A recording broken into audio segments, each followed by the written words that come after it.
Listen to me. Stop whatever you are doing. Put the phone down, turn up the volume, and lock in. Because we need to have a very serious conversation about the scam that is being run on you right now. You know the narrative. You've heard it 1,000 times. They tell you there's a deep state. They tell you there's a shadow government of unelected bureaucrats hiding in windowless rooms, stamping top secret on documents just to protect the powerful and screw the little guy. They sell you this story on podcasts, they put it on t-shirts, they beg for your donations to fight it. And the poster boy for this war on the deep state? The man who claims he's the ultimate truth teller? Kash Patel. Well, guess what? Yesterday, Kash Patel walked into a Senate hearing room, sat in the big chair, and proved that he is the swamp. He isn't fighting the deep state. He is the deep state. And what happened in that room wasn't just a hearing. It was an exposure, a total, brutal stripping away of the mask. Let's set the scene, because context is everything. Usually, these hearings are garbage, absolute theater. Just a bunch of guys in expensive suits reading speeches written by 22-year-old interns. They drone on about budgets. They talk about protocols. It's designed to be boring. It's designed to make you tune out so they can keep stealing your money and hiding their dirt. That's the game. And Kash Patel knows the game better than anyone. Watch him walk in. Look at the footage. He's got that strut, that smirk.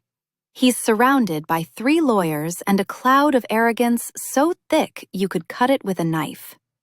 He sits down, checks his watch, and looks around the room like he's doing them a favor by showing up. He thinks he's untouchable.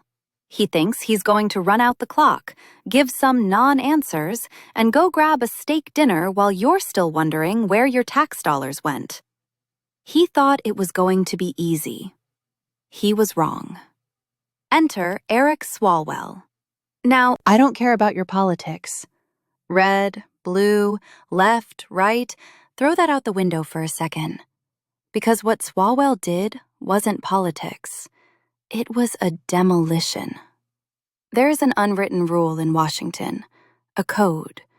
You don't touch the third rail. You can yell, you can scream, you can call each other names, but you never, ever actually expose the machinery. You never name names in a way that sticks. You keep it vague. Plausible deniability. Swalwell took that rulebook, doused it in gasoline, and lit a match. He didn't start with the small stuff. He went right for the throat. He looked Patel dead in the eye and brought up the one name that makes everyone in D.C. freeze. Jeffrey Epstein. And not just Epstein, but the connection between the most notorious sex trafficker in history and the man Patel used to work for, Donald Trump. The room stopped breathing. You could literally feel the oxygen get sucked out of the chamber. Because this wasn't supposed to happen. This was supposed to be a closed-door session, a secret meeting where they whisper about national security and bury the bodies. But Swalwell forced it into the open. He dragged it into the daylight. And suddenly, the tough guy, the anti-deep state warrior, he wasn't smirking anymore. Here is the kicker. Here is the part that should make your blood boil. Kash Patel has spent years telling you that classification is a weapon used by corrupt officials to hide the truth. He screams about transparency. Release the files, right? That's his slogan. But when Swalwell asked him about the Epstein files, when Swalwell asked why documents linking Trump to Epstein were suddenly being hidden, Patel panicked. He hid behind the exact same national security excuse he claims to hate. Senator, I won't speculate on classified material. Oh, really? Now you care about classified material? Now that it's your boss? Now that the evidence points to your side, give me a break. It's pathetic. It's weak. And frankly, it's an insult to your intelligence. They think you're stupid. They think you won't notice that they are doing exactly what they accused the other side of doing. They think if they use big words like procedural review and law enforcement concerns, you'll just nod along and go back to sleep. Not today. Because Swalwell didn't just come with questions, he came with receipts. He had a red folder, and inside that folder was the evidence of a cover-up so blatant, so clumsy, that it would be funny if it wasn't terrifying. We aren't talking about 1 or 2 missing pages. We are talking about a systematic, deliberate effort to scrub the record, to rewrite history, to protect a powerful man from the consequences of his own actions. And Patel sat there, sweating under the lights, realizing that for the first time in his life, he couldn't talk his way out of it. The script had flipped. The hunter became the hunted. But you haven't heard the worst part yet. You think the hypocrisy is bad? Wait until you see the documents. Wait until I tell you exactly what they buried. Because when Swalwell opened that folder, he didn't just find smoke. He found the fire. And that fire is burning right through the FBI's front door. Stay right there. Because in the next part, we are going to dig into the paper trail. I'm going to show you the 23 documents that Kash Patel is terrified of. I'm going to show you how they used your money to build a wall around the truth. You think you're angry now? Just wait. Let's talk numbers. Because while politicians lie, numbers usually tell the brutal truth. And the number you need to burn into your brain today is 23. Not a dozen. Not a couple of misplaced files. 23 specific documents. Swalwell didn't just walk into that room to yell. He walked in to perform an autopsy on the FBI's credibility. He held up a piece of paper, not a prop, an actual internal FBI memorandum dated March 15th of this year. Let that date sink in. March 15th, that is exactly 3 months after Kash Patel took over the FBI. 3 months. That's the honeymoon period, right? That's when you're supposed to be moving furniture and setting up email accounts. But apparently, Patel's first priority wasn't catching terrorists. It wasn't stopping cyber attacks. His priority was scrubbing the archives. The memo was a direct order. It told the Classification Review Board to fast-track the review of any Epstein-related materials that referenced, and I quote, current government officials. And wouldn't you know it, suddenly, 23 documents that were previously approved for public release, poof, gone, vanished, clawed back into the dark. And here is the million-dollar question. What did those 23 documents have in common? Did they contain nuclear launch codes? Did they reveal the location of undercover agents in Russia? No. Every single one mentioned Donald Trump. Come on, stop insulting us. You want us to believe that is a coincidence?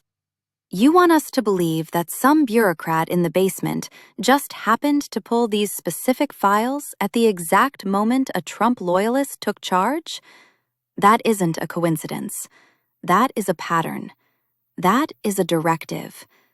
When Swalwell pointed this out, Patel tried to play dumb. Senator, classification reviews are routine. Routine? Since when is protecting a former president from a sex trafficking investigation routine? Since when does the FBI act as the personal law firm for Mar-a-Lago? Swalwell wasn't having it. He leaned in. He made it personal. He said, I'm not the one who reclassified documents to protect a former president. You are. And that is the crux of it. This is what they do. They use the machinery of the state, the stamps, the redactions, the top secret folders, as a shield. They wrap their corruption in the flag and dare you to question it. They scream national security when what they really mean is political security. Think about what those files contain. We aren't talking about tax returns. We aren't talking about mean tweets. We are talking about connections to Jeffrey Epstein. We are talking about the darkest, sickest network of abuse in modern history. And the FBI, under Patel, looked at that evidence and said, the public doesn't need to see this. Why? If Trump is innocent, release the files. If there's nothing there, let us see it. Sunlight is the best disinfectant, right? That's what they always tell us. But the moment the sunlight starts creeping toward their guy, they slam the blinds shut. Patel sat there, eyes darting to his lawyers. You know that look. It's the look of a man who realizes he forgot to shred something. It's the look of a man who knows he's caught. He tried to pivot. He tried to make it about Swalwell being politically motivated. Whatever.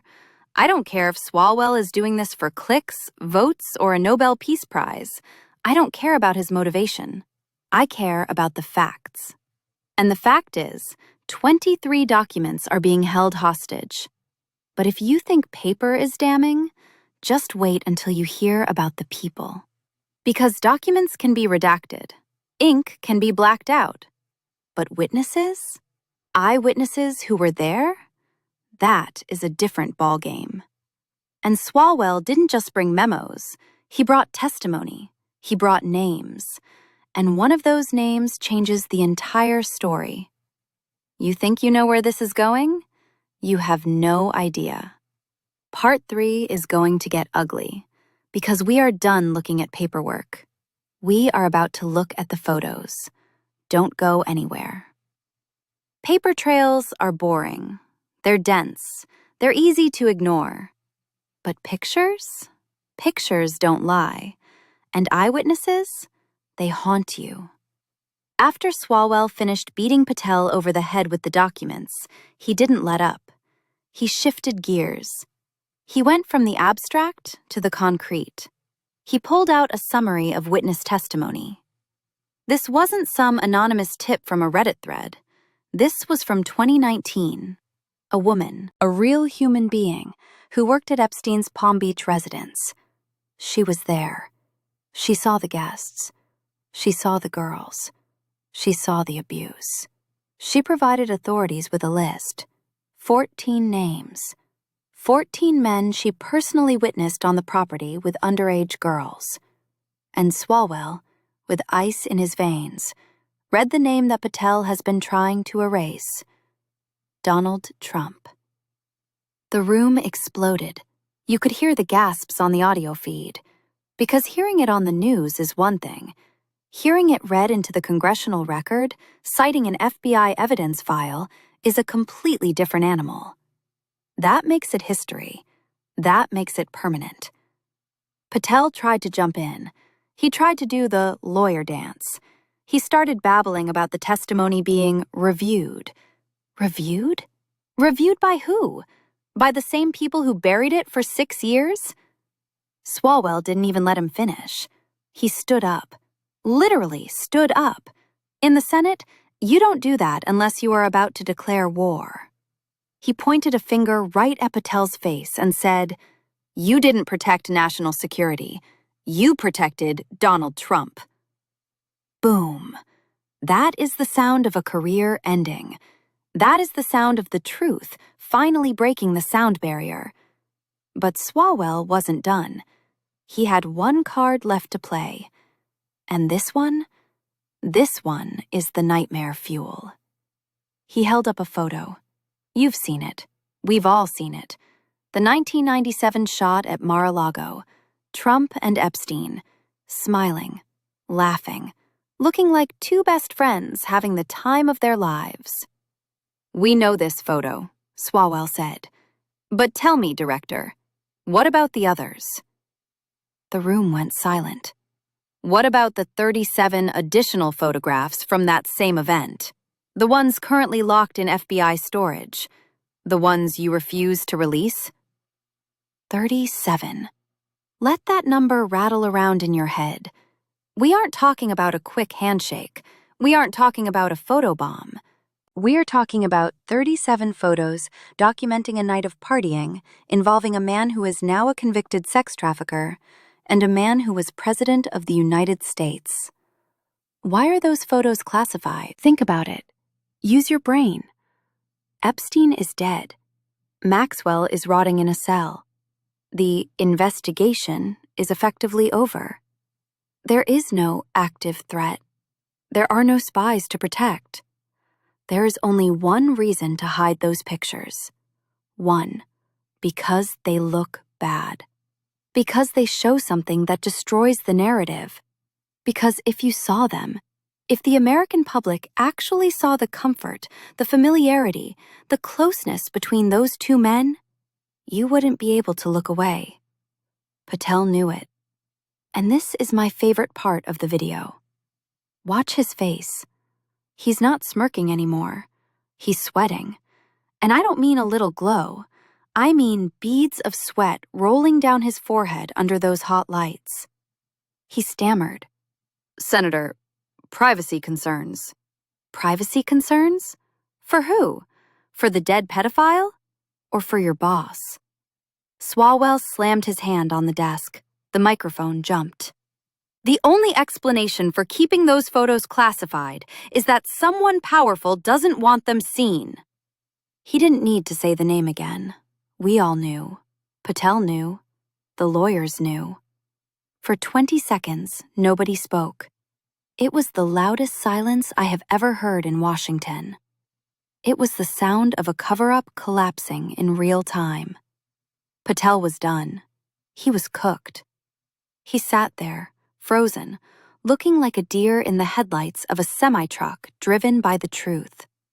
But here's the thing about cockroaches.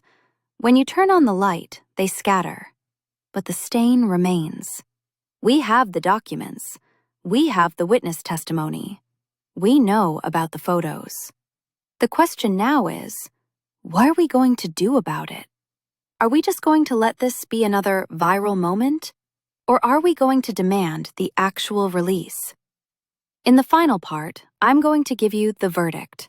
I'm going to tell you exactly what needs to happen next and why Jim Jordan, yeah, that Jim Jordan, might have accidentally helped hammer the final nail in the coffin. Get ready. The conclusion is coming.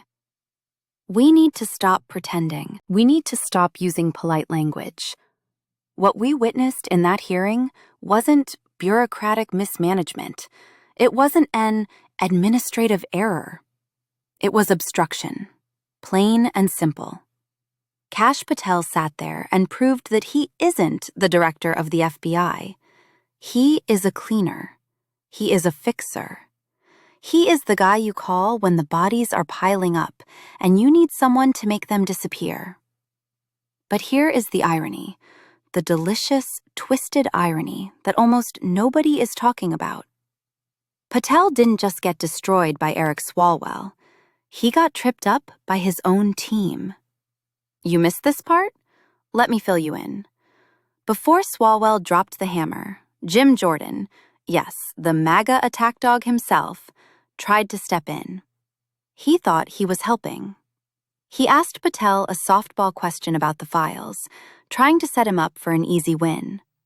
He wanted Patel to say, "We are releasing everything for the sake of transparency." But Patel was so rattled, so desperate to keep the Trump documents hidden, that he contradicted himself. He told Jordan one thing, and 5 minutes later, he told Swalwell the exact opposite. He got caught in a lie, live on camera, squeezed between the people trying to expose him and the people trying to save him. And that is the problem with lies. You have to remember every single one. You have to keep the story straight. But when you are hiding 23 documents, 37 photos, and witness testimony involving a former president and a sex trafficker? The weight of that lie eventually crushes you. Yesterday, Kash Patel got crushed. So, where do we go from here? History tells us what usually happens. The news cycle spins, a celebrity gets divorced, a new war starts somewhere, and everyone forgets. The documents stay in the dark. Patel keeps his job. The deep state rhetoric continues, while the real deep state, the one protecting the elites, keeps winning. Are you going to let that happen? Because Swalwell did his part. He put it in the record. He crossed the line that nobody else would cross. He said the quiet part out loud. You protected Trump. Now it is your turn. This isn't about left versus right anymore. This is about top versus bottom. It is about a set of rules for them and a set of rules for us. If you or I were caught hiding evidence in a federal investigation, we would be in handcuffs before lunch. But these guys? They get book deals. They get cable news contracts. They get reelected. Unless we stop it. The cracks are forming. That wall of silence is fracturing. We know the files exist. We know the photos exist. We know the names. And now, thanks to this hearing, we know exactly who is standing in the doorway, blocking us from seeing them. Kash Patel faces an accounting. He has to explain this. And he can't use national security as a shield anymore. That shield is broken. If this story made your blood boil, good. Use that energy. Don't just watch this video and scroll away. Subscribe. Right now, hit the bell. Because when those files leak, and they will leak, because leaks are the only way truth survives in Washington, I will be the first one to break it down for you. Share this video. Send it to your uncle who thinks Patel is a hero. Send it to your friend who thinks both sides are the same. Make them look at the evidence. Make them see the fear in Patel's eyes. The truth is coming. It's slow, it's ugly, but it is coming. And when it arrives, there won't be enough classified stamps in the world to hide it. Class dismissed.